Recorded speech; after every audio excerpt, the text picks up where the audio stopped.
What's up, guys? Welcome back to another Flesh and Blood Blitz deck tech video.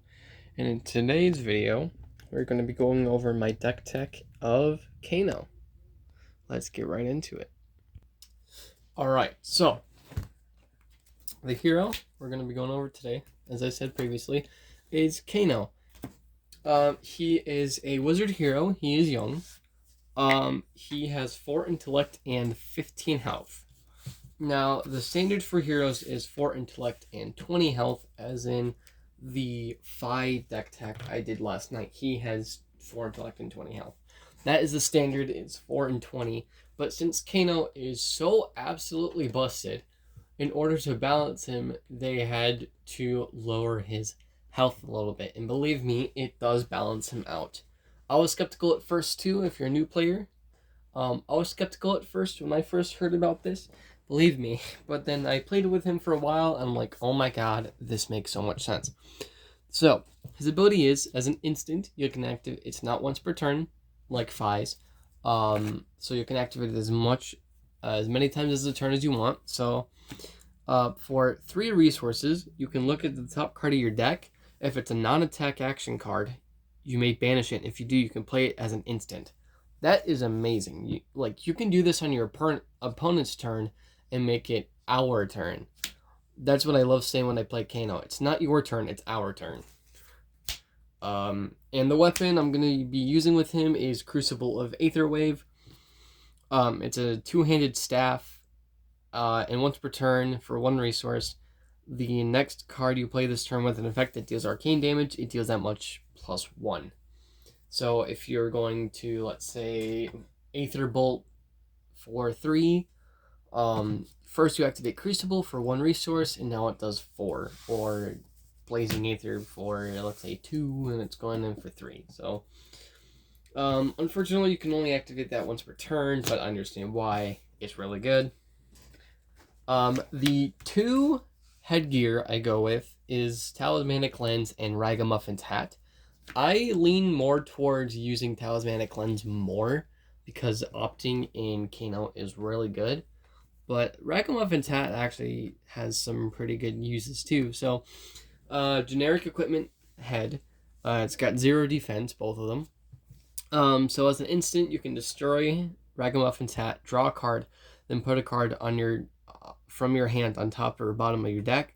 Activate this ability if you only have 1 card in your hand. So let's say you're dealing a bunch of arcane damage, you're doing your stuff, and oh no, you run out of gas. What do? Oh wait, crack this Ragamuffin's Hat and kind of recycle your hand a little bit. But Talismanic Lens I like a little more, because as an instant you can destroy it and opt to, which means look at the top 2 cards of your deck, you can put them on top or bottom in any order. So that's pretty good. You will find out later in the deck tech that I like opting. Opting is just really good in Kano. And obviously, for the arm piece, you're going to want to run the Metacarpus node. So whenever you play a card with an effect that deals arcane damage, you may pay 1 resource. If you do, that effect deals 1 more, that much arcane damage plus 1. In the beginning of the end phase, destroy the Metacarpus node. So essentially, it's Crucible. So with these 2, you're essentially running 2 Crucibles. So that's pretty good. It has Arcane Barrier 1, so that's always really useful. Especially if you're up against an Icelander or a Kano Mirror match. For the chess pieces, I have 2. I run Spellfire Cloak. As an instant, you can destroy it, gain 1 resource, activate this only on an opponent's turn with Arcane Barrier. Then I like using Robe of Rapture. As an action, you can destroy Robe of Rapture and gain 3 resources, also with Arcane Barrier 1. So again, that's really good in mirror matches and the Spellfire. If you want to do shenanigans on your opponent's turn, you can always crack it and do some shenanigans. And unfortunately, I do not have the Storm Striders. I will inevitably get my hands on them.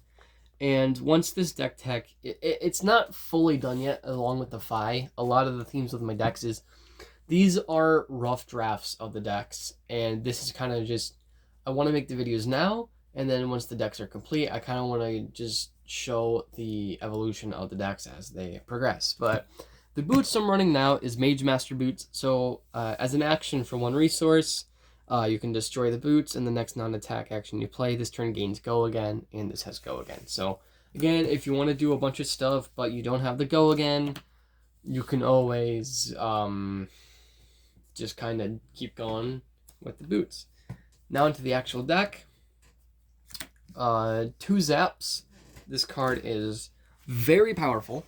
It blocks for 3. It costs 0. Only pitches for 1 because of the red, but it deals 3 arcane damage to target hero. That's really good.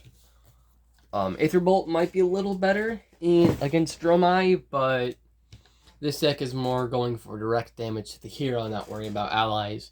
Mainly because I built this deck before Uprising came out, but I might upgrade it. Might choose a couple side grades.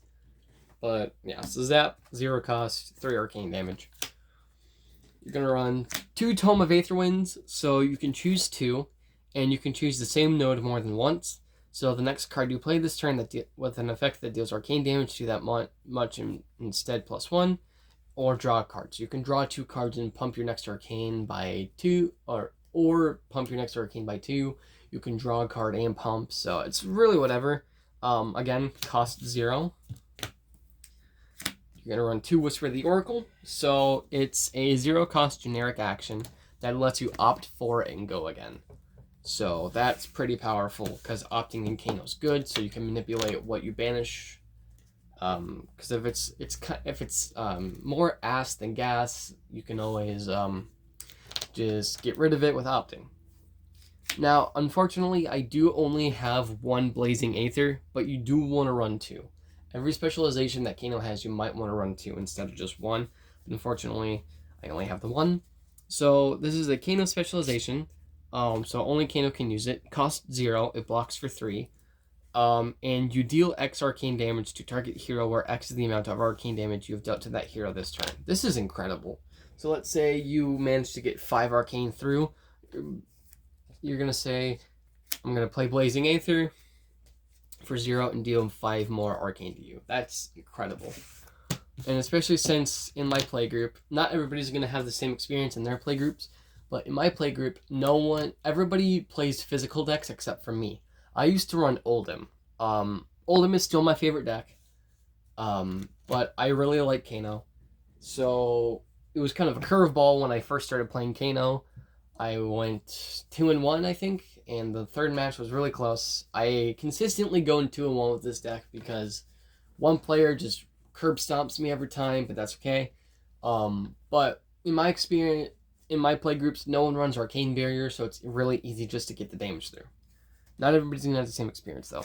So here is 2 Aether Flare. The red one is... this is one of my favorite cards in the deck because it's so good. So it costs 1. And deal 3 arcane damage to target opposing hero. But the next card you play this turn with an effect that deals arcane damage, instead it deals that much plus X, where X is the damage dealt. So by Aether Flare. So let's say all 3 gets through, then you're gonna Blazing Aether. That's gonna come in for 3, but it's gonna come in for an additional 3. That's gonna be 6. So that's going to be good, especially if you boost it with Tomes or Crucible or Metacarpus or whatever.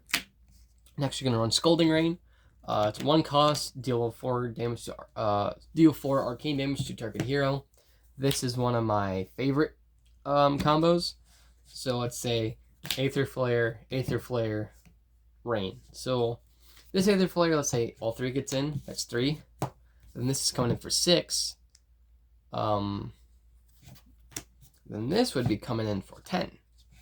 Because it's 3 plus 3 plus 4.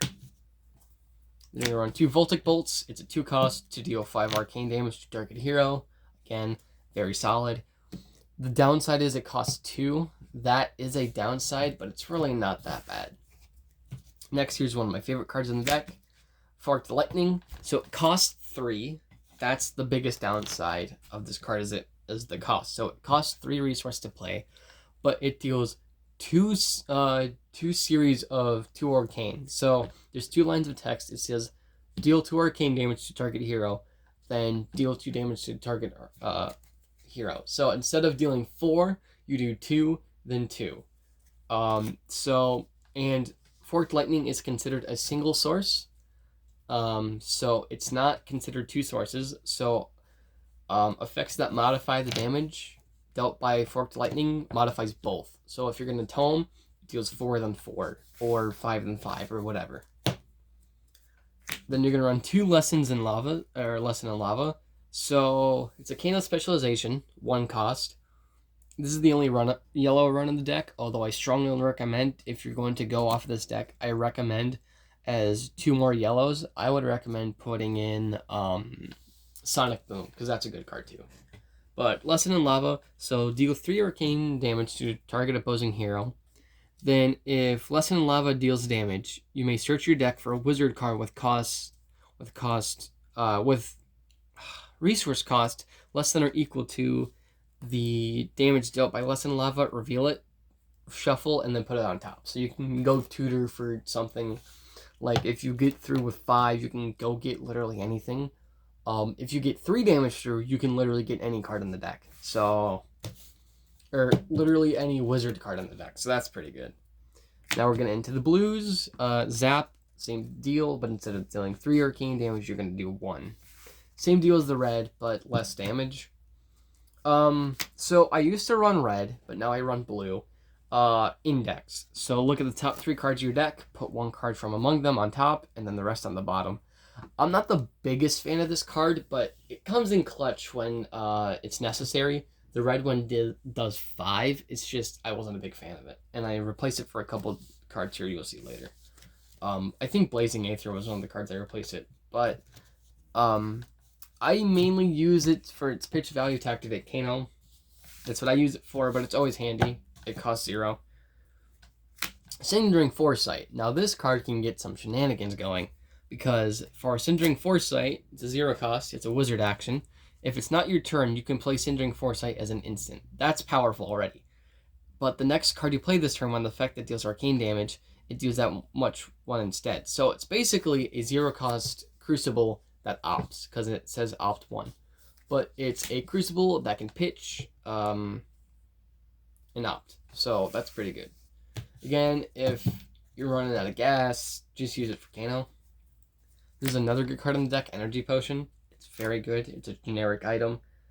I think everybody knows what Energy Potion does to an extent, so it's a 0 cost item. Instant, destroy it, gain 2 resources. It's really good. Then you're going to run 2 Whisper of the Oracle in blue. Instead of opting 4, you're going to opt 2. Same deal. Scolding Rain in blue, deal 2 instead of 4. Aether Flare, deal 1 instead of 3, same effect. Add X where X was damage dealt. Here's pretty much the only 3 of in the deck. So Aetherize is a wizard instant and negate target instant card with cost 1 or less. So this just negates an instant and it goes into the graveyard. It's a counter spell in Flesh and Blood, which is incredible. And this is Rewind, so it's a 1 cost wizard instant. Negate target non-attack action card and return it to its owner's hand.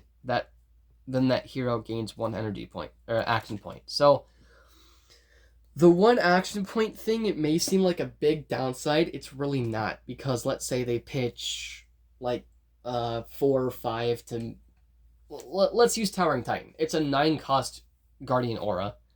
And you could just say, oh yeah, here's a Rewind, negate it, put it back to your hand, and they wasted their entire turn pitching 9 resources.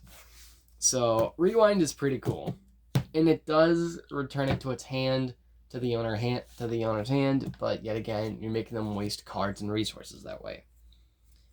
Then you're gonna run 2 Rousing Aethers. It's 2 cost wizard action, so you can deal 2 arcane damage to target hero.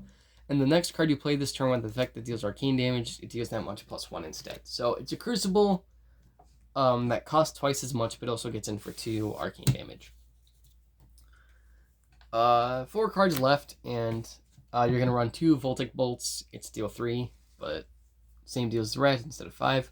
And here's Scour. So Scour can be very good in specific situations if you're going up against a specific matchup. But if not, it's also good as a pitch to help pitch and pay for Kano because they're blue.